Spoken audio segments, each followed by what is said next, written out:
BetOnline is the world's most trusted betting platform and your number one source for online betting in 2025. Whether it's your first time or you've been at it for a minute, BetOnline has you covered. With a large selection of odds on everything from the NBA, college basketball, NHL, and UFC, BetOnline has you covered. BetOnline has got you on every game, every play, and every win. BetOnline, the game starts here. This shit feel like ain't put lines on through my ass. Wake up in the morning, count my blessings. Feel like heaven. This shit feel like ain't Yes, sir. Welcome to the Money Down, the Believe Network, presented by BetOnline.ag. Back again with another live episode. Yeah. And what that was, Warren? Okay. Yeah, whatever them youngsters be doing these days. What them youngsters be doing these days? Yeah. What they be doing? Swiping the floor. Yeah. Funny as hell, bro.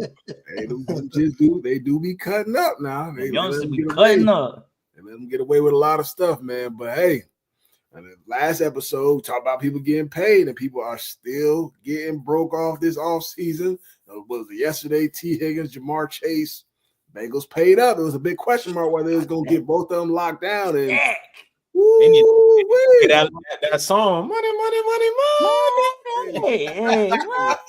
Somebody called a Brinks truck. Get a couple Brinks trucks. Them boys got. That's great for Joe Burrow and them receivers, but they not about to make it out that division. They can't stop they a PP team, bro. They're not. No, bro.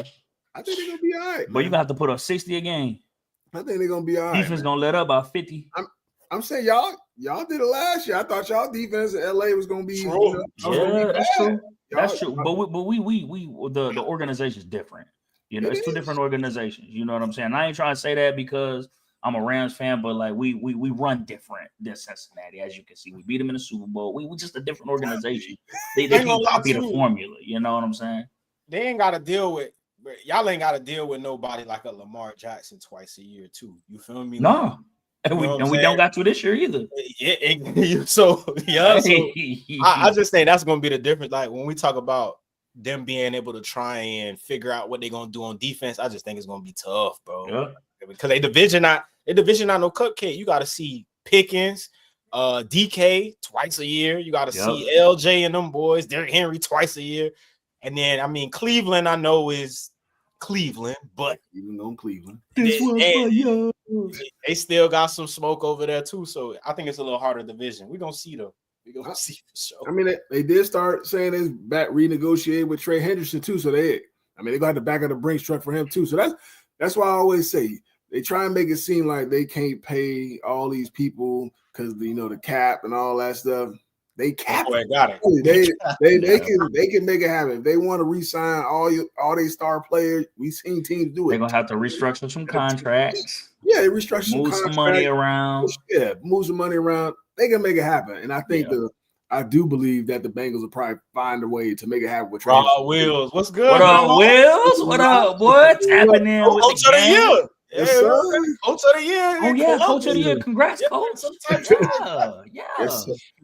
But I do think they got to find a way to get it done with Trey Henderson, though, because that's not only is a great player, but that's like the leader of your defense. And like we said, Sam Hubbard, he retired, was a great player for him. So I think you got to find a way to lock him down, too. You got to keep some continuity because you got a new defensive coordinator, too. It was Al Golden. Al Golden come from the college level to the pros, so should that be a little bit of an adjustment period as far as that? So you looking up at the sky. It's tough for me, bro, because Al Golden, he run all that zone and stuff like that. And I mean, obviously the league is a lot of the teams run a lot of zone, but you ain't gonna them teams in that division. You just ain't gonna be able to sit back in all that zone. I ain't gonna lie for him. I don't see no outlet for him on defense to be good this year, bro. I know you trying to, but you don't think they got nothing? I mean, let's see. They still got Cam Taylor-Britt. He's solid. Still got Geno Stone. He's solid. DJ Turner. They drafted him a couple years ago. They just re-signed a defensive. They just re-signed another edge rusher, bro. They just re-signed their edge rusher that they had. O'Shea. or Chris. I mean, they got Chris Jenkins from Michigan last year. He's really good. They got BJ Oh Hill. boy, fishing, boy. It's not fishing. They got solid players. I mean, they're not like they ain't gonna be the number one defense in the league. Not like that. Not even close. They got Logan Wilson, he linebacker. Logan Wilson. Good. Same people from last year, and they were giving up 50 last year. They still got Pratt too. Yeah, they got Jermaine Pratt too. Jermaine Pratt, yeah, they gonna be all right. Hey, T Hen, you see this, fam? You don't gotta go back to that, bro. You could come to Atlanta. We're a building team. Y'all in a worse spot. We just need an edge rusher. We kind of similar, bro. Like offense, our offense gonna be fire, man, bro. Yeah. At least we got one of the top tandems in receiver. Like we in that conversation. Okay, yeah. You know what I'm saying? Our Q, he had to learn a little bit last year. He ready. Now we just need an edge rusher, bro. We just need somebody third and 6. Go get him. Y'all need that's the man. We gotta pay somebody. Y'all need a couple pieces up front because y'all just lost the All-Pro and Grady Jerry. Y'all need a couple pieces, not just the edge. You know, Grady, he getting a little older, man. You know, get one of these young bucks. Get one of these young bucks like y'all did. Y'all showed the blueprint. Yeah, no, for sure. Yeah, you got to hit on that draft and get some lower value free agents. Get them for the low. That's gonna come in and produce. That's hungry. You can make it happen, man. Hard to replicate though, man. We got Cincy better hit. Hard to replicate on the draft. Cincy better hit all they pick, but they got to, bro. They got to hit every single pick, bro. Well, I wonder how many. I have to look how many picks they got, but that'll be something I'll look up in a little bit. But you know, somebody else got paid from that LSU team as well. Derek Stingley. This kind of out of the radar too. You think so? This guy was off the radar. I was expecting him to get right now to get 30 M a year. Like that's Sting gas though. He gas. I ain't gonna lie to you. Yeah, he's fired. And I think this past year too, he showed that he can match up against certain guys like Tyreek Hill. That coverage he had against Tyreek Hill when they played the Dolphins that one game, he caught the pick on the sideline. Like that's the type of stuff you want to see from your number one. So Steen getting paid that much, especially knowing how this whole thing worked with the timing. James, you get paid. Warren, you get paid. If it's my turn to go to the table, you know I'm trying to one up everybody else. So it just matched up with the timing he got paid. I was talking to my pops earlier, and I was saying like Sauce Gardner, right? He got to be coming up soon, even though it's up in the air if he deserved that money, but not he deserved it. If he deserved highest paid in the league, but he probably gonna get it because it's his time. I mean, to me, he deserved it more than Sting. Yeah, because Stingley this was his best year of his career this past year. Other than that, I wouldn't say he was like strapping stuff like that. To me, talent is there, off the charts, ball skills. But I would say like Sauce's first couple years in the league compared to his first couple. Sauce like this past year wasn't. I'm about to say, but sometimes with them owners is what have you done for me lately, bro? No, for sure. Yeah. So Sauce definitely gonna get paid. Let's not. He's deserving of it now. Sure. I think Sauce kind of fall into the conversation with like JC. Like, you've been having your first couple years were extremely well, and I think the only thing that you can kind of knack with Sauce is he don't cause turnovers, right? Like. Yeah. Always in sticky coverage, there's gonna be a lot of incompletions, but he don't pick the ball off, and that's what these people looking for nowadays. Like you look at Pat, I mean, he had a good year as far as taking the ball away. Sting had a great year as far as taking the ball away. JC and Sauce to me kind of fall in that same group of gonna be sticky in coverage, gonna get a lot of PBUs, but they're not changing the game. In my opinion, as far as on the defensive end, it's gonna be interesting though. But he deserved whatever check he do get. He deserved whatever check. I think to me, I know everybody love the interception, but if you can, like I know, like Asante said, for sure.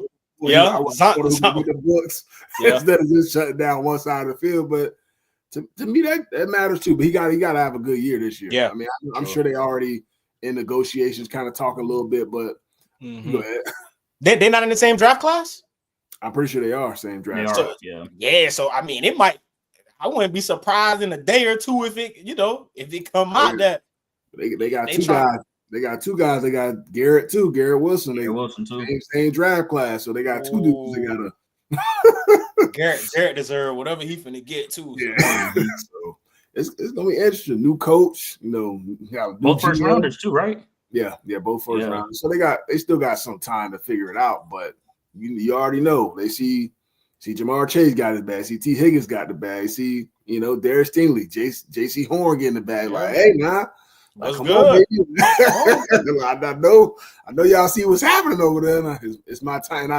And I saw probably like a week or two ago, like Sauce tweeted something when Myles Garrett got his contract. He's like, I'm wondering why the cornerback market not as high as this. And now obviously Stingley got his deal. So whoop, he probably called his agent. Oh, hey, so this is a question, right? Do you not want, like, if you're the GM for the Jets, do you not want to be in a situation kind of like how Jamar Chase was? Like, you might as well just pay him now, right? Because if he come out and have a good year, which you got a head coach that's a defensive minded coach, I'm sure he gonna drop a lot of stuff to get the for him to shine in the season this year. So I just feel like now you put in a tough situation if I want to pay him now, or do I let him go have a good year and he up the score even more? So that's gonna be interesting to see. Yeah, I'm Aaron Glenn. I'm not. Hey, y'all better get this junk done now. I need my premier corner in my, because Aaron Glenn like to run a big man. So it's like you better have a guy or two that's gonna be out there to cover. So if I'm him, I'm going to ownership and GM. Yeah, like, hey, you need me. Y'all need me. Correct. Yeah, for sure. Gotta have him. And other news, we had Cooper Kupp, former LA Ram. He stayed within that division, signed with the Seattle Seahawks. We know what he's trying to do. We'll let the Ram fan weigh in on this. We're gonna let the Ram fan. Hey, you know what? I ain't even mad. I ain't even mad about it. We picked up Devontae Adams. Now we that much better. What I will say is, see how they do you, bro? You see how they do you? No. Anybody who was tuned in to our podcast all year long, you heard him chiming in saying Puka Nacua and Cooper Kupp were both top 10 receivers. They are. But so is Devontae. So like we reloaded. I mean, you just said you got that much better. So, but Devontae. We all know what Devontae Adams is. I've never said that. I don't try to backtrack. Say it. You trying to clear? No, don't do that. Whoa. I never said, and we can reclip it. I never said Cooper Kupp was better than Devontae. I said Cooper's top 10. I said Cooper's top 10, and he is top 10. But now we got Devontae, and I can't be mad at that. Yeah, who's not? Not this past year. Nah, not this past year. I ain't gonna lie, fam. Coop. Ooh, nah. Basically, we know what my dog trying to do going to Seattle. He trying to get his get back. My dog didn't want to leave. We let him go. He trying to cut us out. Now, I think we're gonna be all right, because I don't know if they got enough weapons. He's from the area, yeah. He's from Washington. He wanted to go back home. He ain't worried about y'all, man. My dog had an agenda. And I don't blame him. That everything that he's done for us, for the Rams organization, and for us to let him go like that, like, and I believe he still has some years in the tank. I don't care what type of injuries he's come off of. Like, we've seen guys bounce back regardless of your age and make a huge impact. Right. So I think he's going to be a big game changer for the Seattle organization. Now, they're not about to be us. I don't know if they got enough. He's going to be heavily relied upon. You got to click this. Nah, hey, like I said, hey, bro, it's quite possible we go 6-0 in the division. Just saying. So, but I think it's a good pickup for Seattle. I mean, to get a vet like Coop to work with Jackson Smith and Jigba, you know what I'm saying? To work with one of their younger receivers and whoever helps. Because I know they're going to pick up some receivers in the draft. So to work with whoever they got coming in out of the draft, that's a great pickup for Seattle. Sucks we got to see him twice a year, but sucks for him, dog. I'm sorry. I'm still rocking with my dogs.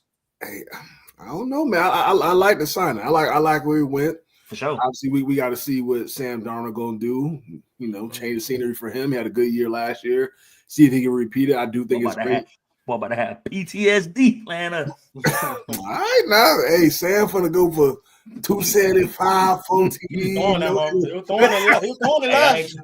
Hey, he had a great OC and some great weapons out there in Minnesota. Seattle. I don't know. He learned that he got that confidence now, man. That's all it takes. Get that 1 year confidence. He probably feel like the man now. So division on the down too. Mm-hmm. Like the division he was in last year. Hold on, but the Rams on the up. The division he was in last year was gas. Green Bay was tough. For sure. Detroit was Detroit. I mean, Chicago showed signs like defense was good. Defense was but, good. I mean, but let's keep it y'all division one. I feel like I could go play quarterback for the. Hey, you probably could. Hey, bro. Hey, you my dog, bro. I know you still got it in the. I know you still got the cookies in you, bro. I'm gonna gas up now. Them boys, you know. But what I will say, like, let's not forget, like, Minnesota's defense was a huge key to the key. Was big keys to their victory in the first half of the season last year. Like, let's not get that twisted. Sam Darnold had a very good year, but Minnesota's defense was a reason that a lot of teams weren't in the games against them because of what Brian Flores was doing out in Minnesota. So he ain't got a B-flow defense out there in Seattle now. So now he's gonna have to match the production, or he's gonna have to up his production from last year with Seattle. So we're gonna see how that goes. Fair. We definitely gonna see. I do think it's a good sign though. I know for sure he probably remotivated. You know what I mean? Because I know he made a couple plays, you know, towards the back end of the year. You know, once he got back healthy, but definitely didn't look quite like, you know, prime Cooper Kupp. But we'll see if he can get back to that. Yeah. But you know, also as we have going on right now, you know, college players who are into the draft, they are going through their pro day, you know, experiences right now. Some guys didn't participate at the combine; they waited for pro day. You know, Shedeur Sanders, Cam Ward, you know, Travis Hunter, guys like that. I know Ted McMillan, he had his pro day today. Seemed like he did pretty well. You know, 6'2", 219, ran 4.5. I mean, that's fast. I don't know how many times I got to say it. That's fast, especially for a dude that big. So to me, he's probably going to be locked in, at least a top 10 pick for sure. That big, moving that fast. But y'all can kind of share. I mean, I'll share mine too. Some of y'all pro day experience. You know, I know Warren, you weren't able to go to the combine, so you know, pro day experience for you is all on the line. You know what I mean, so I kind of let you weigh in on that first. No, for sure. I mean, it's a lot of guys, you know, choose to do a lot of their events at pro day because of the comfort of being at home, right? So for a guy like me, it played in my favor, right? Had a great pro day, didn't get a chance to go to the combine, but performed very well. Comfort being, you know, it was a comfort being back at UW, being able to train a little bit with some of the guys following the training program that I did out in Indianapolis. Nice having all 32 teams show up, somebody at least representing. So having that opportunity to be seen by each team, scouts, you know, position coaches, things like that, being able to work out and show my best ball, you know, in front of everybody out on our home turf, you know, or on our indoor. So it's I think it gives you a bit of an edge, you know, coming out of, again, like I said, I didn't go to the combine, but being able to go to your home field where you've been for 3, 4, 5 years. You said what? Every day on that turf. Every day. And so, I mean, like I said, it benefit me, somebody who needed a pro day in order to get an opportunity, you know, to play at the next level. And I know it's going to benefit a lot of other guys that didn't get the chance to go to the combine. Now, I will say, too, can you talk about, you know, the exhaustion, too? Because at the combine, you got 30 guys in line. You got 30 guys. Hey, bro, I'll tell you like this. Started off bench press, crushed it, bro, went crazy. Did the vert, crushed it, went crazy. My broad jump, crushed it, went crazy. Well, pull my hammy on that 40 vert. Bro, but it's one of those things where, bro, I didn't have a combine, bro. So you have to continue to the best of your ability. Yeah. So like position drills, bro, I'm the only defensive lineman, right? So like that defensive line period of just like, it was only me. So I'm go. Turn around, take a deep breath, 3 seconds, go. 3 more seconds, go. Hit the bag. Then you got to do cut drill, things like that. And bro, it's like, and again, it's like, it goes fast. It goes quick like that, right? It's like, you're not there for a whole hour. It's probably like 15, 20 minutes, but it's like rapid fire. They want to see how you move. They want to see your conditioning. They want to see your pad level, your quickness, your pop off the ball, things like that. And it's just like, you had to be in the best shape of your life come pro day, because if you're the only one doing the drills, bro, like there is no time to stop, wait for a couple more people to go and things like that, bro. You get gassed, bro. You get gassed for sure. especially on a hamstring. Dog. I don't know how you kept going. Bro, it wasn't like one of those hamstrings where it's like, you know, meat falling off the bone. Little tweet. But it was just like, you know, just one of those things where you felt it, and it's enough to make you alert, right? So still moving everything full speed, did great, had great conversations with coaches afterwards and things like that. Like I said, got an opportunity as an undrafted free agent. So my pro day helped me out a lot. But yeah, it's one of the most tiring things I've had to do. It was more tiring than going through the season. I'll be honest with you. And we prepare well at UW, bro. We prepare a lot harder than a lot of teams in this country.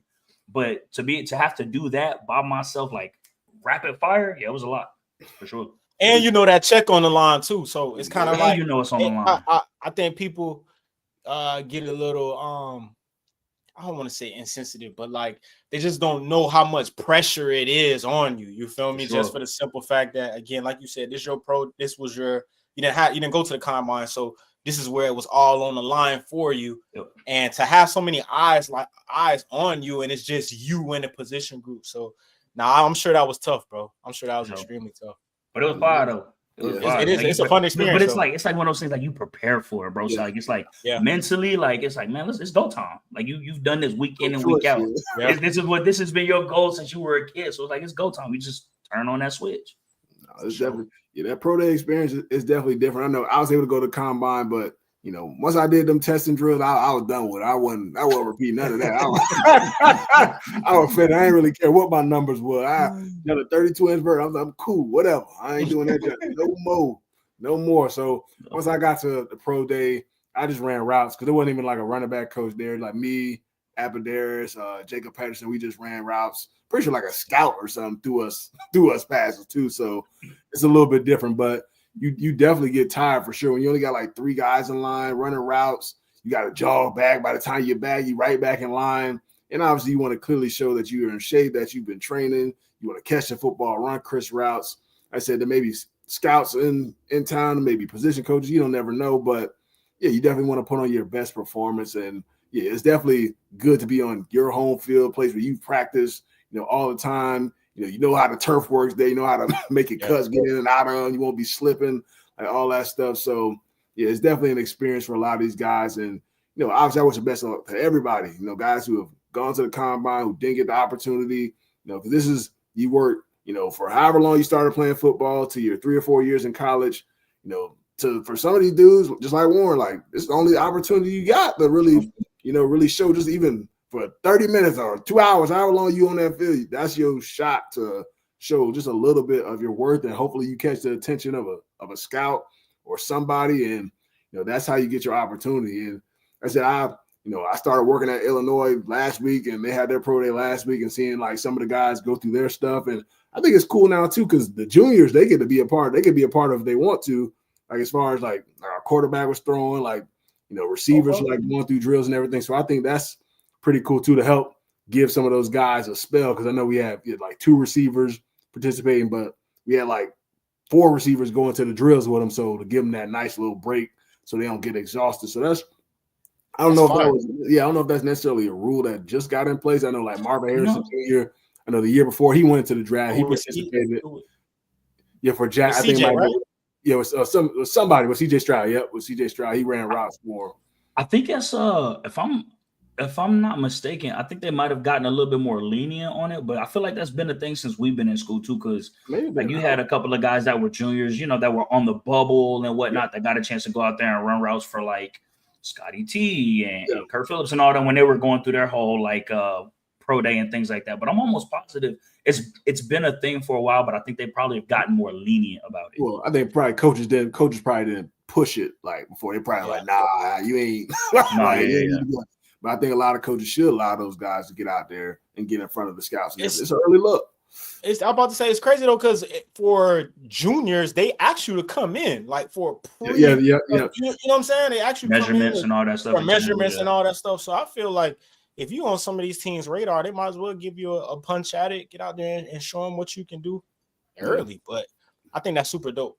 It's cool, man. It was good to see the guys move around, and like I said, first time being in front of scouts, you obviously want to look the part, and then look, maybe that's like get on their radar right then and there. Like, oh, okay, like I know that dude can do that. Like, all right, like keep that in mind as I'm watching them play throughout the rest of the year. So, best of luck to everybody who's doing their pro days going forward. And we did see a little post on social media just the other night. So shared it with us about, we always see the start one, bench one, cut one, all that stuff. Okay. We saw this one. This one was pretty interesting with this. Some great receivers in recent history, in our generation in the NFL said, which one out of these four are you cutting? Antonio Brown. You got Julio Jones. Can't cut who? Devontae Adams. Can't cut him either.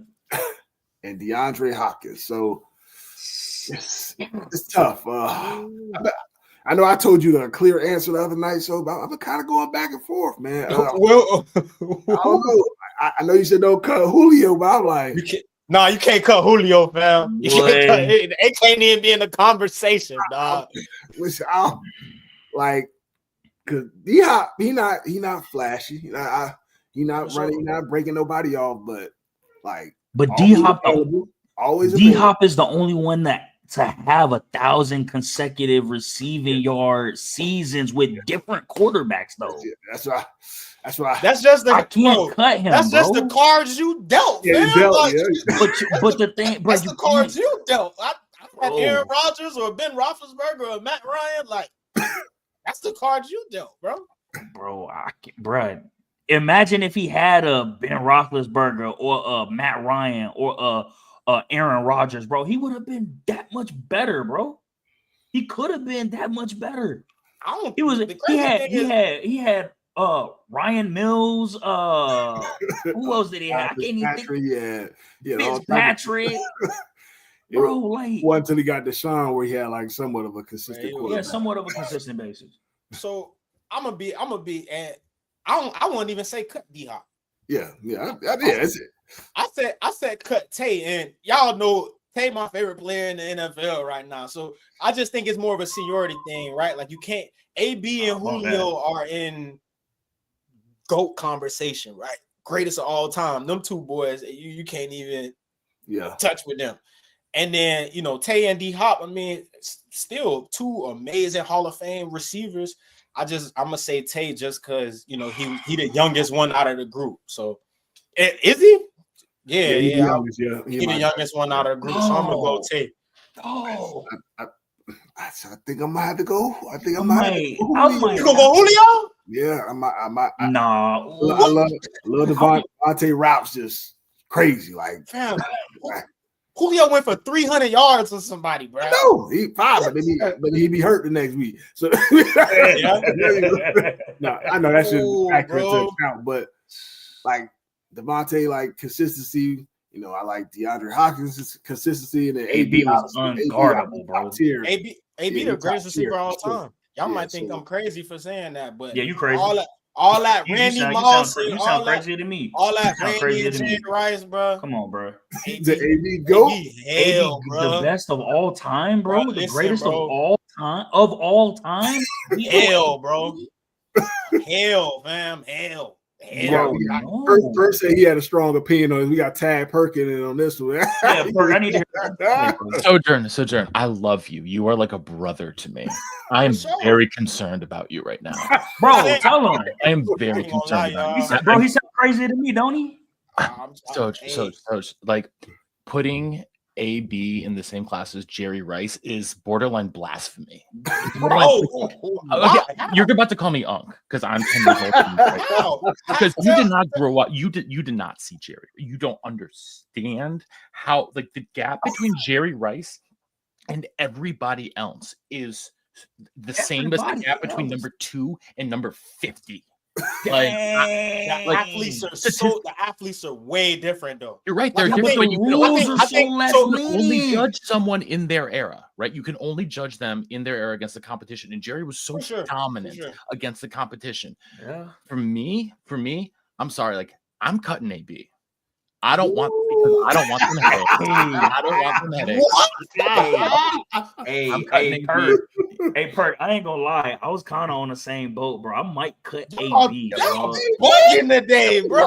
I might cut AB, bro. I'm cutting AB. Y'all, Man, like y'all don't forgot. dog, listen. Hey, So y'all got it. I don't need a man taking his jersey off midfield. And Per exclude the back half, like when he went rogue and all that, like he just well, and so that's why he can't be in the GOAT conversation, because look at Jerry's entire. There's no back half. It's just everything. That's why he's the GOAT. That's why he's the GOAT. Like, oh my god, that time period from 16 to like maybe he was. He's not better than Randy, bro. He was legit. He was legit unguardable. Right, it was crazy from route running to catching a slant and going 80. Like, so was Jerry. Don't get me wrong. He was the best receiver in the league. I just don't think. Bro, Calvin Johnson was unguardable, and you're not gonna call him. Yeah, but no. But what I'm saying is, like, for somebody like Calvin, honestly, Megatron is like Shaq, right? Where it's like he was just dominant. But I don't think a lot of people or a lot of DBs fear Calvin's route running ability. Yeah. And that's the difference. There's a lot of that's the same thing with like Randy. Like you didn't have to fear his route running ability. Randy was a route runner too. Randy not no route runner like how these when we think about route running, we think about like Tay Adams, we think about Diggs, we think about AB, like people that's legit running digs and just creating separation. Bro, but they're not running like that when you can put hands on receivers like they could back then, bro. They can't do that now. You can't hand up receivers. Hey, AB beating all that. DB's I would say like DB's like probably wasn't consistently as good as what the DBs are right now, in my opinion, like across the board. Like, bro, not as good. Bro, I just feel back in the day. Yeah, but you couldn't go across the middle without getting I can block off for sure. Yeah, it's 11 people on the field. So the player I'm saying on the back end. I'm saying is the GOAT ran across the field and got smoked. And he ain't been the same since. But listen, y'all boys, I'm telling y'all, I know y'all say I'm sounding crazy, bro. Go back and watch 8-4, man. No, I'm not disagreeing. I'm not disagreeing with his peak. I'm just saying, like, when you put him in the GOAT conversation, like I as the elder statesman around here, I gotta step up. And I think too, like Jerry Rice is like one of like the three reasons I love the game of football. And like he is like he was a god. He was a god. Like, look at this. Look, just watch. If we had to go back then and say like who was guarding Jerry Rice, I think there's probably like two people. You probably could say obviously Deion Sanders, and then you can't. I mean, I'm sure that maybe Rod Woodson and Darryl Green. Versus now, you talking about, bro. We talking about. I'm sure Reeve guarded him. I'm sure Pat Pete guarded them. Like all these Hall of Fame corners, and we talking about a lot of Hall of Fame corners had to deal with 8-4. And I just think, I don't know. I just think if he to me fall in a conversation of. I'm trying to think, maybe like a TO, bro. As far as like, it's like he just outlier for sure. They gonna try and stick him for that Hall of Fame stuff just because of the stunts he pulled late in his career. But he's clear cut first ballot GOAT receiver to me. To me, TO is a level above AB. Y'all cutting up today. TO was guardable too now. I got one level at the top, and it's Jerry. The next level is Randy, TO, and I don't know if anyone else makes that level. The next level, I might put Chad up there, bro. Chad feet was wild. I love Chad, but no. Chad. So if I had to go for GOAT, what you get, 4 or 5? I just did tears. I don't even know yet. I'd go. Let's do Rushmore. Okay, do your Mount Rushmore. Let's do your Rushmore. Give me 4. It's 4, right? Yeah, I'll give you 4. I'll go 8. No order. I'll go AB, Jerry, Randy, and give me TO. But Megatron a close Megatron a close 4. I for sure got Jerry, Randy. They definitely in there. It get tough for me after that joint. I love T.O., but I may not put T.O. in there. To me, one of the greatest underrated, Chris Carter. I love him. Obviously, I'll coach by him in high school. He definitely in the hand certified. And who that for a fourth person? Woo! I'll give you my 4. So we know obviously Jerry the GOAT, Randy, T.O., and my 4th is Larry Fitz. See, y'all, no. That 4 is so tough, bro, because Fitz could be in there. I don't care what y'all say. Julio could be in there. Megatron could be in there. Dog. Who? Yeah, Marvin Harrison, bro. He's up there for me, bro. He's up, bro. It's I'm tripping. It's Jerry, Randy, Calvin, and Marv for me, bro. So no T.O. for you. No T.O. for me, bro. Calvin was different. He cut his career short, dog. Yeah, that's true. He was cooking for double team, triple team, bro. You could not. Yeah, them boys got the bites on that boy. James, I love Marv, bro. Marv was. I know it's hard. I might leave that blank. I look good on the social graphic with just a question mark on the face. Question mark. Who else? It's a toss up, man. I guess I probably would put T.O. in there. T.O. is definitely like one of my favorites, like ever. Just from a physicality standpoint, and he get the rock in his hands, like he's a motherfucker to deal with. So I probably put T.O. in that joint. But that was dope convo. It's all subjective for sure. You know, everybody's gonna have their own opinion when it comes to it. But I think AB definitely gonna be treated like T.O. when it comes to that. when he come to that Hall of Fame. He gonna be, but he gonna have something to say. No, he gonna. They're not gonna play. They're not gonna play. You can't. Yeah, you can't let him have. You can't let him have a speech, fam. You get. No. They'll write a letter or something. I don't know. Hey, write him. Hey, smell him his jacket and leave it at that. Yeah. He definitely deserve it though, for sure. Oh, for sure. Gotta go to the social standout though. Something prominent from Coach Prime popped up today in his interview. He said that he would like to practice against another college football team, during the springtime, and then play a spring game. I'm pretty sure he's saying he want to play a spring game against the team as well. As we let him speak for himself right here. Spring game will be televised. ESPN2 will broadcast spring game on the 19th. We got to sell this thing out and pack this thing because the way the trend is going, you never know if this is going to be the last spring game. I don't believe in that. I don't really want to condone that. I would like to play the spring. Actually, I like to play against another team in the spring. That's what I'm trying to do right now, to have it competitive. Playing against your own guys kind of get monotonous, and you really can't tell the level of your guys because, it's the same old. Everybody kind of know each other towards the end. I would like to style it like the pros. I would like to practice against someone for a few days, then you have the spring game. And I think the public will be satisfied with that tremendously. I think it's a tremendous idea.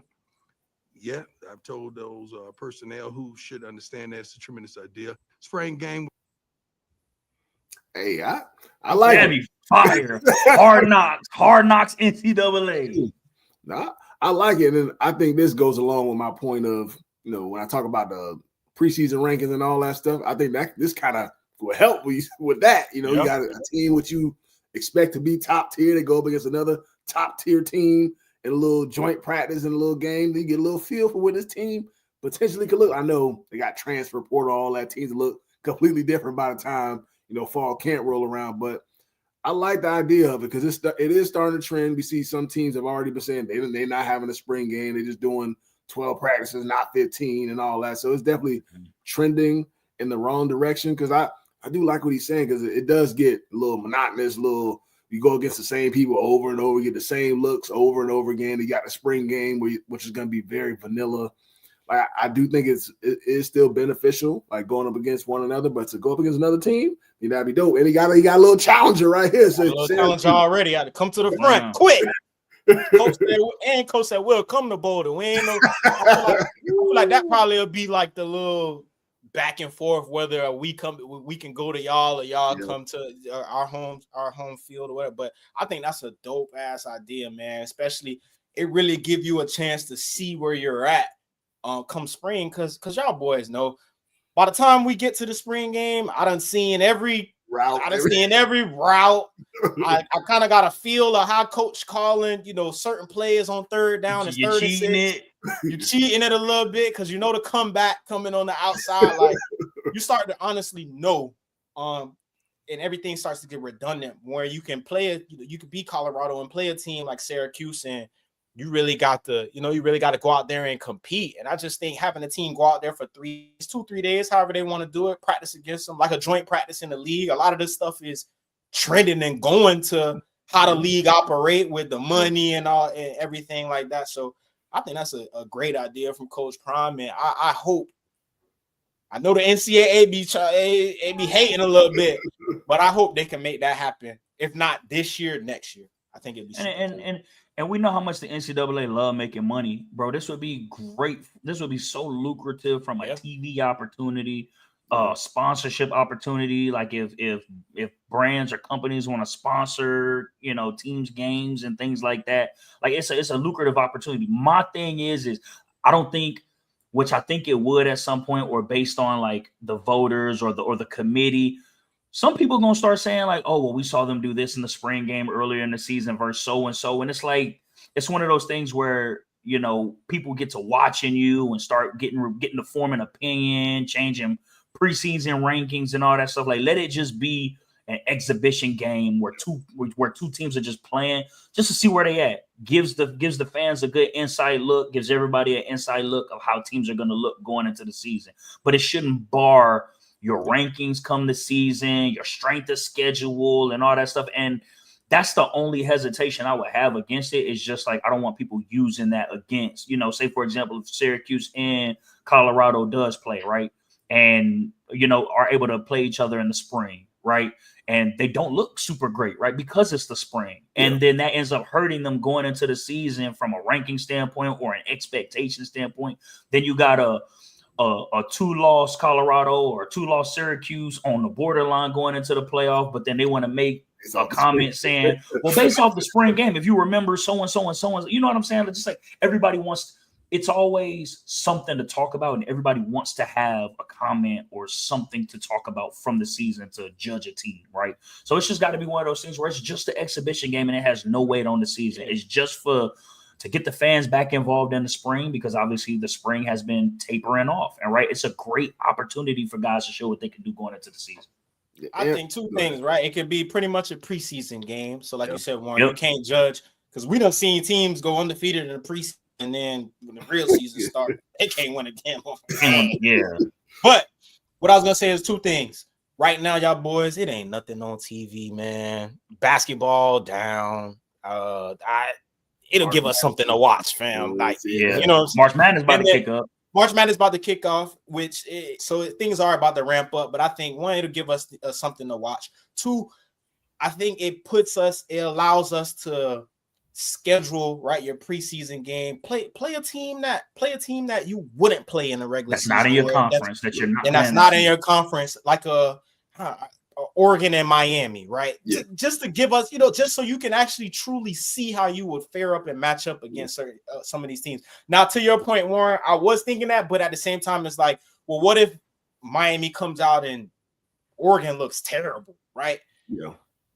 Of course, you're going to have some people trying to say that Oregon shouldn't be at ranked as high as they're going to come out to be when the preseason rankings do come out. So I can see where the back and forth can go with that, but I just think it'll be a perfect opportunity to give us matchups of teams that we probably not going to see unless they make the playoffs. I think it'll be fine because, kind of how college basketball to do like SEC, Big Ten Challenge, whatever, do something like that, where pair up two conferences and, two teams get paired up from each different conference.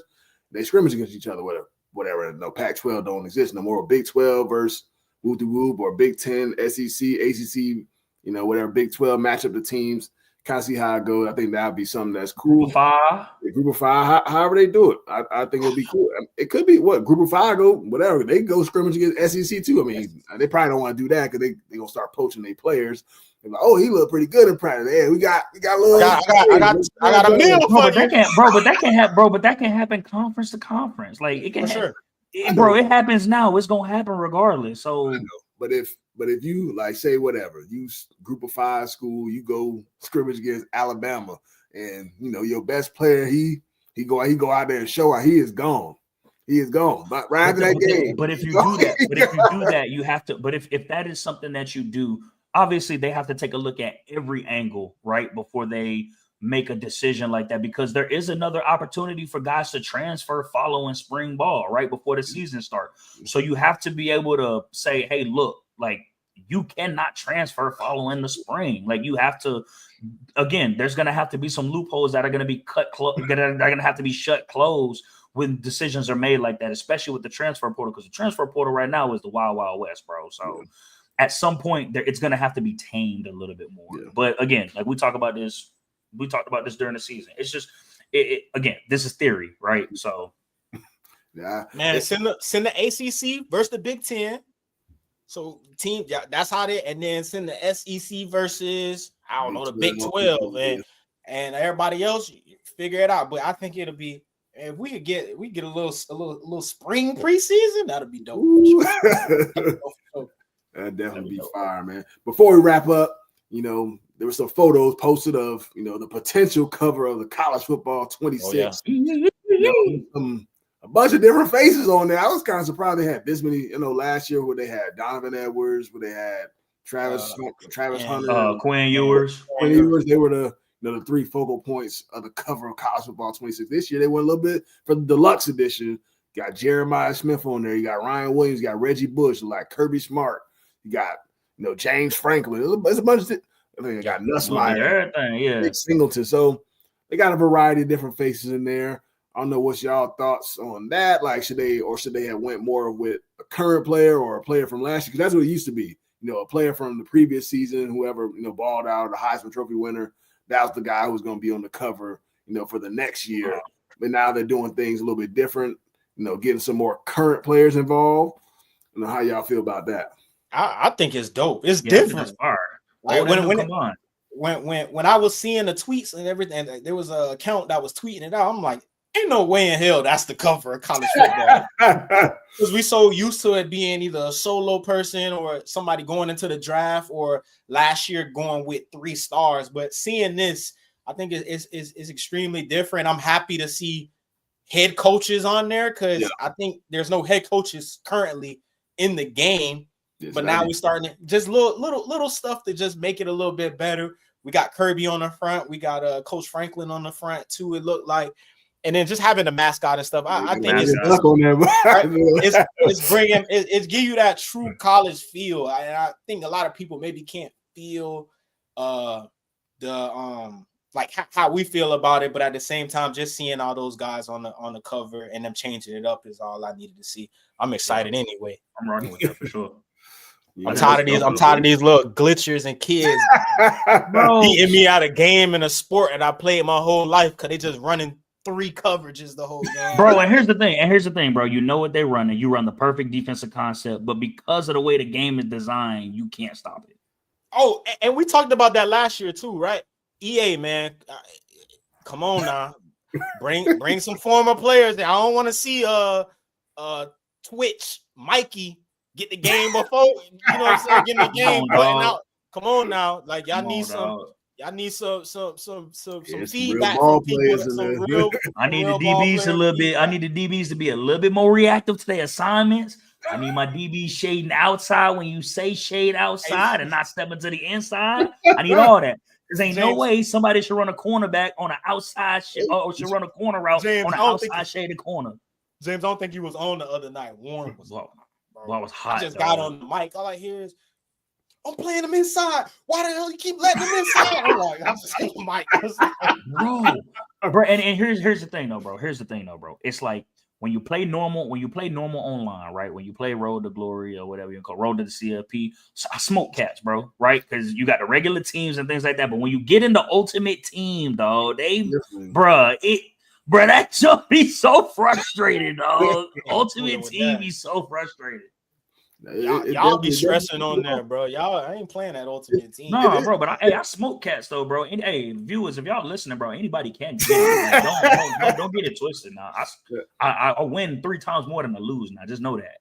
Ultimate team to be fun. I feel like you like kind of like chasing something versus the the regular game. You just playing the same teams over and over and over with the same rosters. At least I don't know, but it do get cheesy on there. I will say that people be cheating, and I ain't spending no money on there. We be just straight pulling cards or whatever. We get, that's what we get. I ain't putting no cheese into it except for the money that I bought the game with that came with a couple points.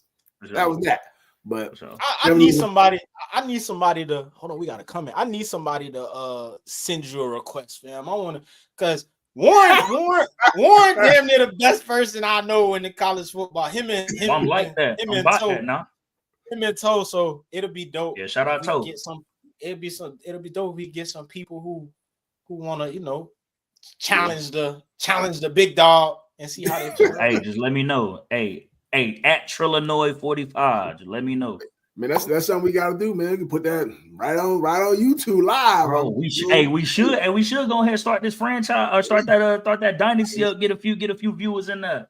That would be lit, man. Definitely. Look crazy. Verdansk coming out in a week or two, bro. I'm back on Call of Duty. Back on duty. Warren wants all the smoke. So any challenges at Trillinois 45, send it to him. Let me know. Adam, man. But that's a wrap for this Money Down podcast on the Believe Network, presented by betonline.ag. Appreciate you guys tuning into this live episode and keep the dope content rolling. And we definitely looking forward to college football 26. It's fire. Can be better though. That shirt, bro. What the wrong way? Nostalgia. Yeah, wrong way. Nostalgia. Okay. Shout out Rod. Wake up in the morning. Come on, that boy gotta drop some music.